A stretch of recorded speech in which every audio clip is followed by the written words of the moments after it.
I think it's huge. It's the one that growing up you always hear about, no matter what fan you are. If you're a football fan down south, it's one of the bigger games of the year.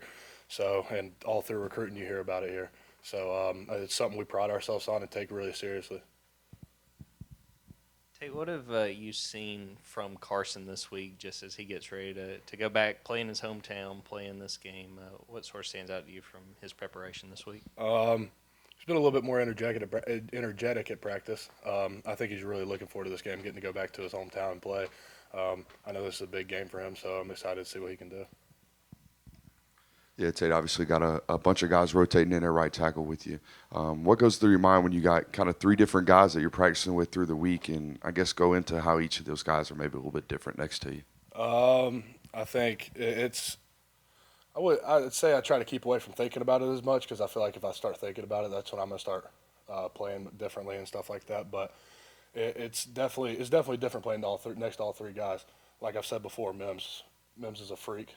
He plays like a freak. So I've played next to him for 2 years now, so I have all my trust in him, knowing he's going to be where he needs to be and stuff like that. And with trust is the same way. I trust him. I trust him. Knowing he plays a little tighter to me in pass pro, so that was a little bit of adjusting too.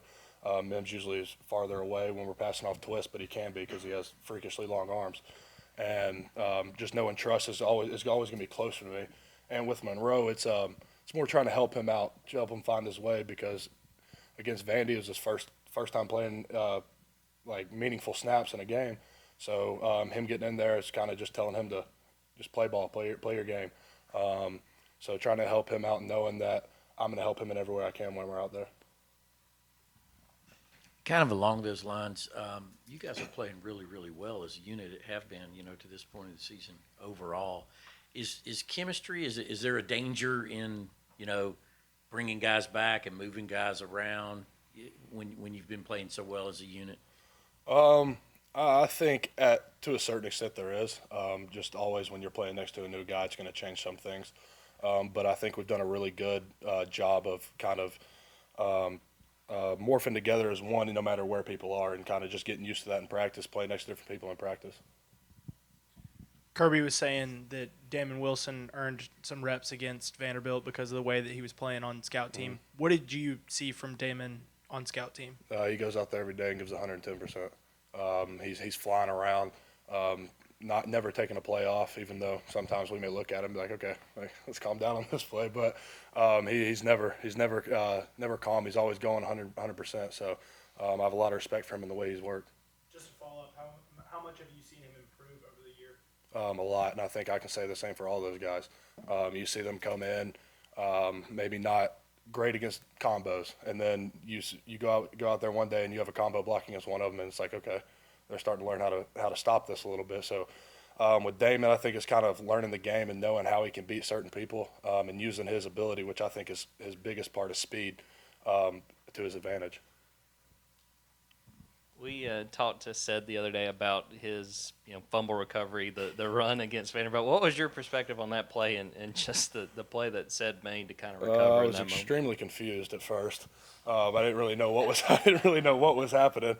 They say I see Sed has the ball reached out with one arm, and I'm thinking what is going on, and then just trying to run and go help push him forward a little bit. But it was an awesome play, and I don't think we're ever going to hear the end of it. So. Yeah, obviously you watch a lot of the opponent's film. When you see that schematically, at least in the front four, they're relatively similar to what you face in practice, all the way leading up to the season. How much of a level of sense of comfort does that provide, A, and how does that change maybe your preparation, B? I'd say preparation stays the same. They rotate a lot of guys, so there's a lot of film to watch on what they do, trying to see what they do and what they're going to do to give it away, things like that. So I think it does give us confidence knowing that we see it more than what we see other weeks. But I think preparation is still the same. You got to go in there in the film room and watch the same exact amount of film you do every week and try to learn because they rotate a lot of guys. So you got to learn a lot of guys' favorite moves, how they play certain blocks, stuff like that. Hey, Tate, I was just wondering, what do you think are some of the biggest challenges as an offensive line group, but as an offense as a whole, coming off a bye week? Is there anything that you guys need to recalibrate or kind of fine-tune and get back in rhythm with? I think just find that rhythm, just stay in that rhythm, not let anything fall off, just starting fast. I think that's the biggest problem we faced all year. And if we start fast, I think we usually end up playing a really good game. So just trying to put it all together for 4 quarters. We hear about the intensity of practice a lot, and this week especially. What would you say the defining characteristic of a Georgia football practice is? Physicality. It's going out there every day knowing if you don't have a right mindset, you're going to get embarrassed. That's against scouts. That's good on good. It doesn't matter. Everybody out here, I think, knows what it takes and knows the standard around here, and that's a really physical practice Monday through Thursday.